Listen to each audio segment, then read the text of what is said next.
والحمد للہ رب العالمین۔ آئیے سب سے پہلے خلوص و محبت کے ساتھ گنبد خضرا کی جانب لو لگا کر بھیک دینے والے آقا و داتا، دونوں عالم کے مالک و مختار، ہم غریبوں کے غمگسار، سید ابرار و اخیار، آقا انعامدار، شہنشاہ ذی وقار، رحمت للعالمین، طٰہٰ و یاسین انیس بے کسا، چارہ ساز دردمندہ، کونین میں سب سے انوکھے سب سے نرالے، دائی حلیمہ کی گود کے پالے، سیدہ آمنہ کے راج دلارے، جناب احمد مصطفیٰ محمد مصطفیٰ صلی اللہ علیہ وسلم کی بارگاہ اقدس میں درود و سلام کا ہدیہ نشاور کرے اور پڑھے جھوم جھوم کر۔ اللہم صلی علی سیدنا محمد معدن الحسن والکرم منبع العلم والحکم والحکم وآلہ وصحبہ وسلم۔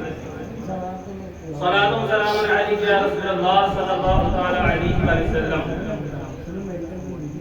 مختار کائنات سا داتا کوئی نہیں، مختار کائنات سا داتا کوئی نہیں، یعنی رسول پاک کے جیسا کوئی نہیں، یعنی رسول پاک کے جیسا کوئی نہیں۔ بن مانگے میرے آقا نے جھولی کو بھر دیا، بن مانگے میرے آقا نے جھولی کو بھر دیا، منگتا جو آیا مانگنے سلطان کر دیا، خالی گلے حضور سے لوٹا کوئی نہیں، یعنی رسول پاک کے جیسا کوئی نہیں، یعنی رسول پاک کے جیسا کوئی نہیں۔ روح الامین سدرہ طلب جا کے تھم گئے، روح الامین سدرہ طلب جا کے تھم گئے، سدرہ سے آگے دیکھیے شاہ امم گئے، پہنچے جہاں نبی وہاں پہنچا کوئی نہیں، یعنی رسول پاک کے جیسا کوئی نہیں، یعنی رسول پاک کے جیسا کوئی نہیں۔ فضل خدا سے دیکھیے ذیشان ہو گئے، فضل خدا سے دیکھیے ذیشان ہو گئے، آئے تھے قتل کر میں مسلمان ہو گئے، آئے تھے قتل کر میں مسلمان ہو گئے، بولے عمر آپ سا آقا کوئی نہیں، یعنی رسول پاک کے جیسا کوئی نہیں، یعنی رسول پاک کے جیسا کوئی نہیں۔ حضرات گرامی، ابھی میں نے اس آیت مقدسہ کی تلاوت کی ہے اور اس آیت کریمہ کو عنوان تقریر بنایا۔ اس آیت کریمہ میں اللہ رب العزت نے پیارے آقا صلی اللہ علیہ وسلم کے اختیارات و تصرفات کا ذکر فرمایا۔ ارشاد ربانی ہے وَمَا آتَاكُمُ الرَّسُولُ فَخُذُوهُ وَمَا نَهَاكُمْ عَنْهُ فَانْتَهُوا، یعنی اور جو کچھ تم کو رسول عطا فرمائے لے لو، جس سے منع فرمائے باز رہو۔ اے میرے پیارے، اس آیت کریمہ سے پیارے آقا صلی اللہ علیہ وسلم اختیار ثابت ہوتا ہے، اور اختیار نبی ایک ایسا مسئلہ ہے جس پر سلف سے لے کر خلف تک، صحابہ سے لے کر ائمہ مجتہدین تک سب کا اتفاق رہا ہے، اور سبھی یہ مانتے آئے ہیں کہ حضور اکرم صلی اللہ علیہ وسلم کو اللہ رب العزت نے بے پناہ اختیار عطا فرمایا ہے، اور یہ ہزارہ حدیث کریمہ جس کا ثبوت ملتا ہے۔ لیکن دور حاضر میں کچھ نااہل، کچھ بدعقیدہ، کچھ گمراہ، کچھ بددین، کچھ گستاخ ایسے پیدا ہو گئے ہیں جو اپنے آپ کو مسلمان بھی کہہ رہے ہیں، اور پیارے آقا صلی اللہ علیہ وسلم کے اختیارات و تصرفات سے انکار کر رہے ہیں۔ دیکھیے کتاب تقویۃ الایمان جس کا مصنف اسماعیل دہلوی ہے، وہ تقویۃ الایمان کے صفحہ نمبر 17 پر لکھتا ہے کہ اللہ کے جتنے مقرب بندے ہیں، خواہ وہ انبیاء ہو یا اولیاء، وہ سب کے سب اللہ کے بے بس بندے۔ اللہ اکبر۔ اللہ تعالیٰ کیا فرما رہا ہے؟ جو کچھ تم کو رسول عطا فرمائے لے لو، اور جس سے منع فرمائے باز رہو۔ مطلب اللہ نے اپنے محبوب صلی اللہ علیہ وسلم عطا کیا ہے، اختیار دیا ہے، تبھی تو اللہ تعالیٰ فرما رہا ہے جو کچھ تم کو رسول عطا فرمائے لے لو، اس سے منع فرمائے باز رہو۔ لیکن یہ بدبخت یہ کہہ رہا ہے کہ اللہ کے جتنے مقرب بندے ہیں، خواہ وہ انبیاء ہو یا اولیاء وہ سب کے سب بے بس بنتے ہیں۔ اور اسی کتاب میں لکھا ہے کہ جس کا نام محمد یا علی ہے وہ کسی چیز کا مالک و مختار نہیں۔ اللہ اکبر۔ اب فیصلہ خود کریں کہ تقویت الایمان کو مانا جائے کہ اللہ کے کلام کو مانا جائے، تقویت الایمان کو مانا جائے کہ احادیث کریمہ کو مانا جائے، تقویت الایمان کو مانا جائے کہ اقوال صحابہ کو مانا جائے، تقویت الایمان کو مانا جائے کہ عقیدہ بزرگان دین کو مانا جائے۔ اور درسنی کتاب تقویت الایمان نہیں ہے، تقویت الایمان ہے۔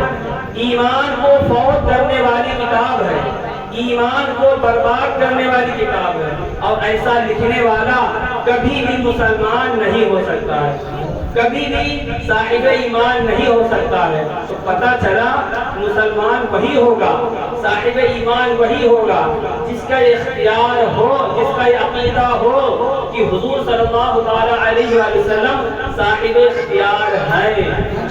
اور یہ عقیدہ صحابہ کا ہے، یہ عقیدہ تابعین کا ہے، یہ عقیدہ تبع تابعین کا ہے، یہ عقیدہ خلفائے راشدین کا ہے، یہ عقیدہ ائمہ مجتہدین کا ہے، یہ عقیدہ غوث قطب ابدال کا ہے۔ اسی لیے سرکار اعلیٰ حضرت کیا خوب فرماتے ہیں، خالق کل نے آپ کو مالک کل بنا دیا، خالق کل نے آپ کو مالک کل بنا دیا، دونوں جہاں ہیں آپ کے قبض و اختیار میں، دونوں جہاں ہیں آپ کے قبض و اختیار میں۔ اب آئیے قرآن و حدیث کی روشنی میں پیارے آقا صلی اللہ علیہ وسلم کے اختیارات و تصرفات سماعت کیجیے اور اپنے عقیدے کو، اپنے ایمان کو مضبوط کیجیے۔ حضرت ابن عمر فرماتے ہیں کہ ہم لوگ حضور صلی اللہ علیہ وسلم کے ساتھ سفر کر رہے تھے۔ ایک مرتبہ ایک اعرابی آیا، اور جب وہ اعرابی پیارے آقا صلی اللہ علیہ وسلم قریب پہنچا، حضور صلی اللہ علیہ وسلم نے اس سے اس بات کی شہادت لی کہ اللہ کے سوا کوئی معبود نہیں، اور محمد صلی اللہ علیہ وسلم اللہ کے بندے اور اس کے رسول ہیں۔ دیہاتی سنا تو کہا کہ آپ کے علاوہ اور اس بات کون گواہی دے گا؟ تو حضور صلی اللہ علیہ وسلم نے فرمایا کہ یہ ببور کا درخت گواہی دے گا۔ اس کے بعد آپ صلی اللہ علیہ وسلم اس درخت کو بلایا، اور آپ وادی کے کنارے تھے، وہ درخت زمین کو چیرتا پھاڑتا چلا یہاں تک کہ آپ کے بارگاہ میں آ کر حاضر ہو گیا، اور حضور نے اس سے 3 مرتبہ گواہی دی اس بات کی کہ میں اللہ کا رسول ہوں اور اللہ سے کوئی معبود نہیں، اور وہ درخت نے 3 مرتبہ گواہی دی۔ اس کے بعد وہ درخت اس طرح آیا کہ زمین کو چیرتا پھاڑتا، اسی طرح وہ درخت واپس چلا گیا۔ آپ نے پہلوان کو طاقتور دیکھے ہوں گے، لیکن ایسا پہلوان ایسا طاقتور نہیں دیکھا ہوگا۔ پیر کو کاٹتے ہوئے تو دیکھا ہوگا، لیکن پیر کو اکھاڑتے ہوئے نہیں دیکھا ہوگا۔ میں اختیار نبی صلی اللہ علیہ وسلم منکرین سے پوچھنا چاہتا ہوں، جس نبی کے حکم میں اتنی طاقت ہو، جس نبی کے اشارے میں اتنا پاور ہو، جس نبی کی بات میں اتنی قوت ہو، تو بتاؤ اس نبی کی ذات میں کتنی طاقت ہو، اس نبی کی ذات میں کتنا پاور ہوگا۔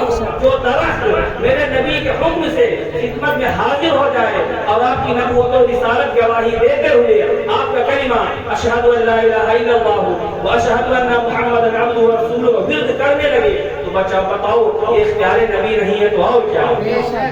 یہ اختیار نبی نہیں ہے تو اور کیا ہے؟ کسی شاعر نے کیا خوب کہا ہے، عقل ہوتی تو خدا سے نہ لڑائی لیتا، عقل ہوتی تو خدا سے نہ لڑائی لیتا، یہ گھٹائیں انہیں منظور ہے بڑھانا تیرا، یہ گھٹائیں انہیں منظور ہے بڑھانا تیرا۔ حضرت ابن بات فرماتے ہیں کہ مرتبہ ایک دیہاتی آیا، اس نے عرض کیا کہ میں کیوں کر مانوں کہ آپ اللہ کے سچے نبی ہیں؟ تو حضور صلی اللہ علیہ وسلم نے فرمایا کہ اگر حضور کے اس خوشے کو بلاؤں، اگر وہ آ کر اس بات گواہی دے دے کہ میں اللہ کا رسول ہوں، جب تجھے یقین ہو جائے گا، پھر اس کے بعد حضور صلی اللہ علیہ وسلم نے اس خوشے کو بلایا اور وہ کھجور کے درخت سے نیچے اترنے لگا، یہاں تک کہ پیارے آقا صلی اللہ علیہ وسلم کی بارگاہ میں آ کر گر گیا زمین پر۔ پھر اس کے بعد حضور نے فرمایا واپس چلا جا، تو کھجور کا وہ خوشہ جو تھا دوبارہ پھر درخت میں واپس چلا گیا۔ اختیار نبی نہیں ہے تو اور کیا ہے؟ پہلے کے لوگ اختیار نبی دیکھ کر صاحب ایمان ہوتے تھے، لیکن آج کے بدعقیدہ، آج کے بددین کلمہ پڑھ کر حضور کے اختیار سے انکار کر رہا ہے۔ اور اختیار نبی سمجھنا ہے، اس حدیث کریمہ کو سمجھیے، بات سمجھ میں آ جائے گی۔ ایک مرتبہ حضرت ربیعہ بن کعب، یہ حضور صلی اللہ علیہ وسلم وضو کرایا کرتے تھے۔ ایک دن رحمت عالم صلی اللہ علیہ وسلم رحمت جوش میں آئی، آپ نے وضو کرانے والے غلام سے فرمایا، سل اے ربیعہ، مان کیا مانتا ہے؟ اے میرے پیارے، اس حدیث مبارک پر غور فرمائیے، حضور نے کسی بھی چیز کا نام نہیں لیا، بلکہ فرمایا سل، مان میں جو مانگنا ہے۔ اب اسے کیا پتہ چلتا ہے؟ اس سے پتہ چلتا ہے حضور مختار کل ہیں، حضور کو اختیار دیا گیا ہے، اسی لیے فرمایا کہ مانگ جو مانگتا ہے۔ حضرت ربیعہ نے فرمایا، یا رسول اللہ صلی اللہ علیہ وسلم، میری خواہش ہے میں آپ کے ساتھ جنت میں جاؤں۔ حضور صلی اللہ علیہ وسلم نے فرمایا، ٹھیک ہے۔ اب آپ سوچئے، اگر حضور صلی اللہ علیہ وسلم کو جنت میں لے جانے اختیار نہ ہوتا، جنت پر قبضہ نہ ہوتا، مالک جنت نہ ہوتے، تو ایسی چیز کا وعدہ کیوں فرما لیتے؟ اگر حضور صلی اللہ علیہ وسلم کو اختیار نہ ہوتا تو فوراً فرما دیتے کہ اے ربیعہ، ایسی چیز کا سوال کیوں کر رہے ہو جو میرے اختیار میں نہیں ہے، جو میرے قبضے میں نہیں ہے؟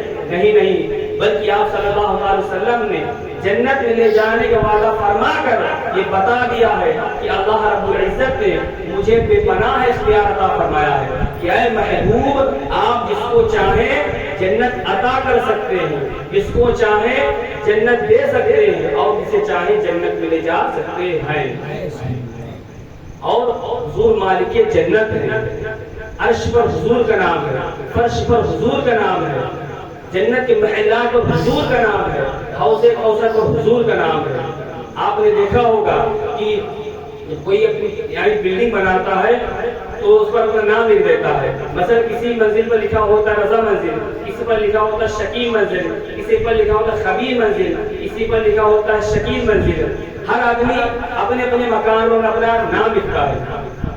اب اگر کوئی سوال کرو، پوچھے تم نے اپنے مکان پر اپنا نام کیوں لکھا ہے، تم نے اپنے بنگلے پر اپنا نام کیوں لکھا ہے، تو جواب میں یہی کہے گا، میں اس مکان کا مالک ہوں۔ بلا تمثیل مصطفیٰ جان محمد صلی اللہ علیہ وسلم نام جنت کے محلوں پر، جنت کے درختوں پر، جنت کے دروازوں پر اس بات کی دلیل ہے کہ آپ ان مقامات کے مالک و مختار ہیں۔ اب اس طرح گھر کا مالک اپنے گھر میں جسے چاہے آنے دے اور جسے چاہے نہ آنے دے، اسی طرح میرے آقا صلی اللہ علیہ وسلم کو اختیار ہے کہ اپنی جنت میں جسے چاہے داخل فرمائیں گے اور جسے چاہے محروم فرما دیں گے۔ اسے سرکار اعلیٰ حضرت کیا خوب فرماتے ہیں، تجھ سے اور جنت سے کیا مطلب وہابی دور ہو، تجھ سے اور جنت سے کیا مطلب وہابی دور ہو، ہم رسول اللہ کی جنت، رسول اللہ کی ہم، رسول اللہ کی جنت، رسول اللہ کی۔ پروردگار عالم ہم سب کو حق سننے، حق باتوں پر عمل کرنے کی توفیق عطا فرمائے، اور بدعقیدوں سے، گمراہوں کی صحبت سے بچنے کی توفیق عطا فرمائے۔ ہم سب کی جان مال آبرو العزت بالخصوص ایمان کی حفاظت فرمائے، ہم سب کا ایمان پہ خاتمہ بالخیر عطا فرمائے۔ وآخر دعوانا الحمدللہ رب العالمین۔ السلام علیکم۔